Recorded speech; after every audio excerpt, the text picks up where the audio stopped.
evening, council members and Mayor Asher. This evening, you have before you the recognized obligation payment schedule for the first 6 months of fiscal year 2014-15, which starts July 2014 through December 2014. So, as you all know, every 6 months, the Department of Finance requires us to list all of the obligations or all of the payments, really the cash payments that we expect to be paying in that 6-month period. And in some cases, we're drawing down money that we already have on hand, and in some cases, we're requesting new, what they call RPTTF, or the property tax money that was previously called tax increment. And so you have your gigantic spreadsheet. The cover sheet is a summary that states that we are requesting to draw down $3.869 or $3.7 million of bond proceeds, which our city attorney just spoke about. So the agreement that he just presented and you just approved, plus $40,000 of housing bond proceeds. There was an action that you took by resolution previously to fund a matching EPA grant for the 3706 San Pablo Avenue property, but it never got on a ROPS. So this is just kind of following up with that and putting it on the ROPS to provide for that $40,000 in matching funds that was required for that grant. And so that's the bond proceeds section, and that is utilizing the majority of our bond proceeds with those two actions.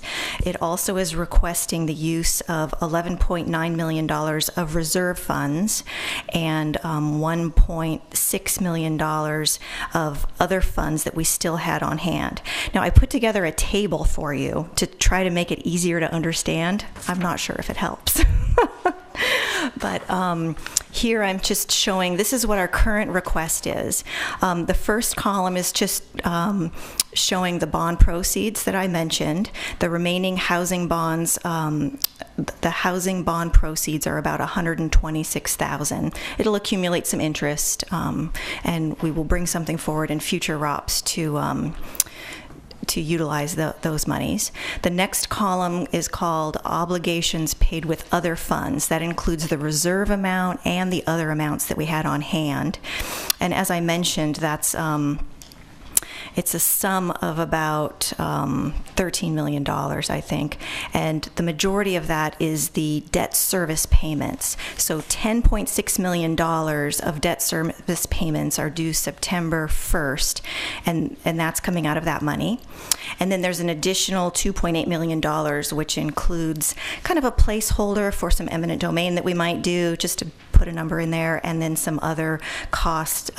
The way they set up the ROPS is they really are requiring us to ask for the money twice, almost, because they do it on a cash basis. So you decide that you have an expenditure, and you say, I'm going to pay this in the 6-month period, but sometimes that doesn't happen in the 6-month period. So we ask for it again in the following 6-month period, just to make sure if there's any carryover in the cutoff. So in some cases, we ask for new money, but then we show it again in this column of reserves, just to make sure that we don't lose the authority to spend the money that they've already granted us. And there is a formula for making sure that we keep track of the amounts we haven't spent. So anyways, this here is just showing you that through this request, if we spend all the money that we suggest we're going to spend, we will have zeroed out our balances. So the previous times I've come to you, we still had some money in our pocket, but the law says draw down the balances that you currently have before you ask for new money. So we've been doing that slowly but surely. And of course, these are all estimates, and they're based on, conservative estimates. Like I mentioned before, we put out the amounts that we will possibly spend, and so that we have the authority for it. It doesn't mean that we will be spending all of these in the 6-month period. So that's what this is supposed to show. We're requesting new ROPS money of about $7.2 million with the $215,000 for admin. And in your staff report, it does talk about there were a few new items. Most of them are recurring items, but the last, I think, 6 items on the ROPS are new items. Many of them are very administrative. I'll just point them out to you.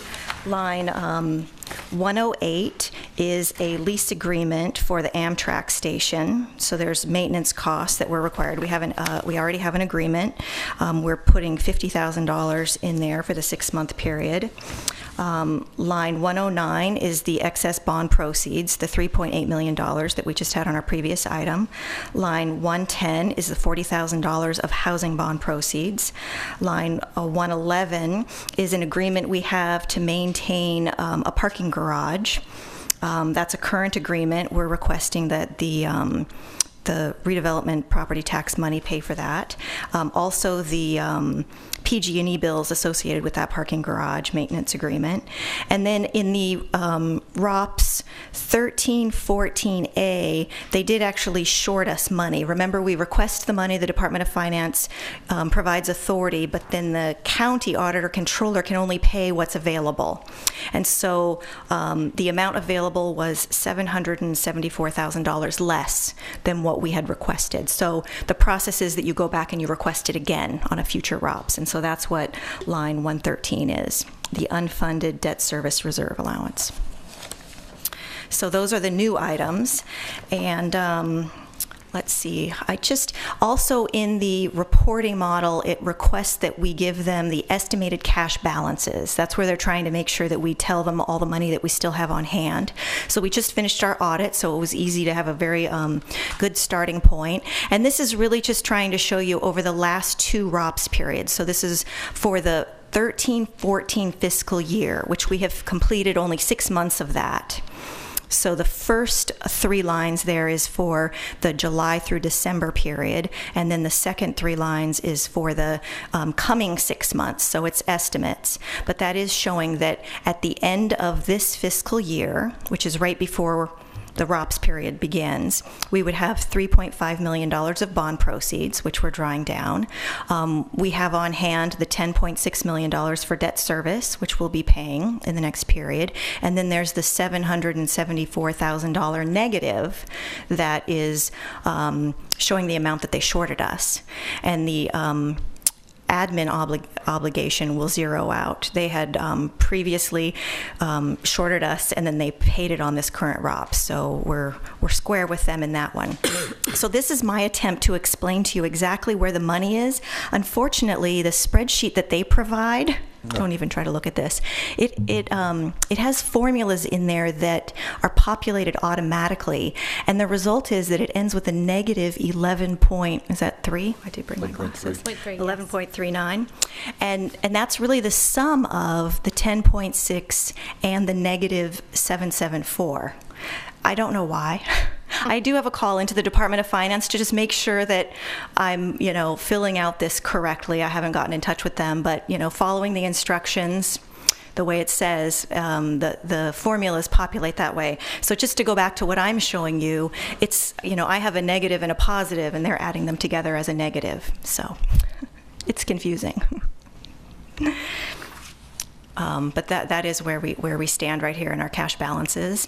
The last thing I wanted to show you was just kind of the history of the ROPS and how they've looked. So starting with ROPS 2, which was last fiscal year, it shows that there was a residual property tax distribution to all taxing entities of 3.9. We got 911,000 of that. The next ROPS period was a little bit unique. 11 million was distributed. We got 2.6. The July through December 2013, we spent all the money, so there was no distribution. And this current period, there was a small distribution where we received $67,000. So on this this current ROPS, if everything was approved and we still got the same tax increment estimate that we have been getting, I estimate that the city could be eligible for a distribution of $1 million to $1.5 million for this 6-month period. And we are getting a little bit more able to estimate this going forward. Things are, leveling out, and so in the future we'll be able to bring you some estimates for this revenue source. That concludes my report. If you have any questions. Yeah. Jennifer. I have a just quick clarifying question. On the items, line 108, which is the Amtrak maintenance, and also the glass house easement and parking garage maintenance, were these items that were not on previous ROPS? Correct, they were not on previous ROPS. And why were they not included before? Just oversight? Well, I'll let the city attorney answer with that. respect to Glass House, the parking, that has always been maintained by the city, because redevelopment is generally not supposed to be paying for ongoing maintenance, and so that's part of the argument as to why we believe that asset should be transferred to the city in the long-range property management plan. And then obviously in the course of preparing that, we identified, hey, we've been paying for that, so if they're not going to transfer it to it, Let's put it on the ROPS, so it can be just in case. Yeah. and then the again, the Amtrak was more of an oversight of not really having identified that we need to make those payments. In fact, we haven't really had any received any bills per se from Wareham on that, and so we do need to have a conversation with them on that. So the 50,000 is just sort of put a number out there, and hopefully that is sufficient to cover that. So that hasn't been covered by the city over the last couple of no, years? well, the agreement there are certain aspects of the maintenance that staff or the city does maintain, and so I need to have a conversation with Public Works about that. That's something that the city was maintaining pieces of it, and Wareham's maintaining others. So it was a little bit of a puzzle that we need to figure out as to who's paying for what on that parcel.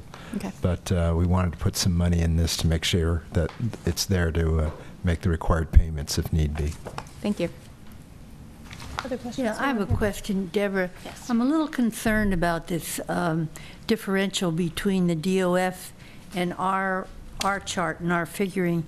And my question is, do you feel that you'll be able to contact them and straighten this out before the oversight meeting next week? Yes, that is my objective. So that we can feel confident when this goes to the oversight group that we're in sync with the DOF? Yes. Last time I think I talked to them, and it is interesting because they're getting questions and they don't know the answers either. And so last time I did have a chance to actually get direction from one person at the DOF, and they told me how to present it. So I've used that same philosophy, and I will talk to somebody and make sure that that is the way they want us to fill it out again. If there's any recommended changes by them, I'll bring that to the oversight board so that the final ROPS would be approved with that change, and I will bring the changes back to you at the next successor agency meeting. So if we approve the ROPS tonight and it goes forward to the oversight board and DOF wants to make some changes, can it still move forward if they're not substantive changes? Yes, I believe I can bring an amended ROPS to the oversight board on the 11th without any problem. I'd move the resolution. I'll second it. Okay. All those in favor? Aye. Aye. Aye. Okay. Thank you.